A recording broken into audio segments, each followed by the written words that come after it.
Hello bachcho, let's read the question. Assign A, B, C, D from given type of reaction.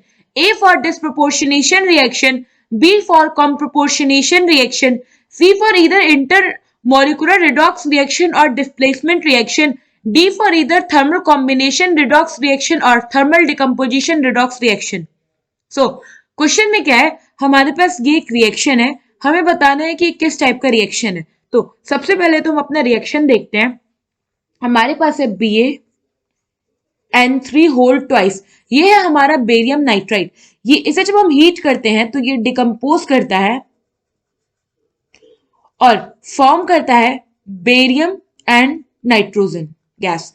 यहां पे हो जाएगा हमारा 3 और ये हो गया हमारा इक्वेशन पूरा बैलेंस। नाउ अगर आप देखो तो इसे हीट करने पे डिकम्पोज कर रहा है। इससे एक चीज तो पता चल गई कि ये जो है, ये जिस तरह का रिएक्शन है वो है थर्मल डिकम्पोजिशन काइंड ऑफ। और इसको और एलोबोरेटली समझने के लिए कि कैसा रिएक्शन है, हम क्या करते हैं, हमारे ये जो कंपाउंड है इनका ऑक्सीडेशन स्टेट देखते हैं। तो BaN3 होल ट्वाइस में जो बेरियम है ये +2 ऑक्सीडेशन में होता है और ईच नाइट्रोजन पे -3, ईच नाइट्रोजन तो होता है ये हमारा -3 ऑक्सीडेशन स्टेट में होता है ना। यहां अगर बात करें, बेरियम जो है ये 0 ऑक्सीडेशन स्टेट में और जो हमारा नाइट्रोजन है वो 0 ऑक्सीडेशन स्टेट पे। तो अगर आप यहां देखोगे तो जो हमारा बेरियम है वो +2 से 0 में गया है। इसका मतलब है कि इसने 2 इलेक्ट्रॉन जो है वो गेन कर लिया। और अगर ये इलेक्ट्रॉन गेन किया है इसका मतलब क्या है कि इसका रिडक्शन हो गया। नाउ अगर आप यहाँ नाइट्रोजन की बात करोगे तो ये N3 नेगेटिव है, यानी कि ये -3 से गया है 0 पे। तो अगर आप देखो तो ये हमारा एक इलेक्ट्रॉन, अगर फॉर वन नाइट्रोजन, एक नाइट्रोजन के लिए हम बात करें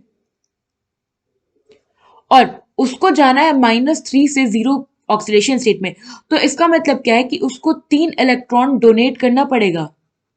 और अगर आप यहाँ देखो तो यहाँ पे टोटल 6 नाइट्रोजन है वो 0 पे है, तो ये हो जाएगा हमारा 6 × 3, यानी कि टोटल 18 इलेक्ट्रॉन डोनेट हुआ। और जैसे कि हम जानते हैं कि कोई कंपाउंड अगर इलेक्ट्रॉन डोनेट कर रहा है तो इसका मतलब क्या है कि उसका ऑक्सीडेशन हो रहा है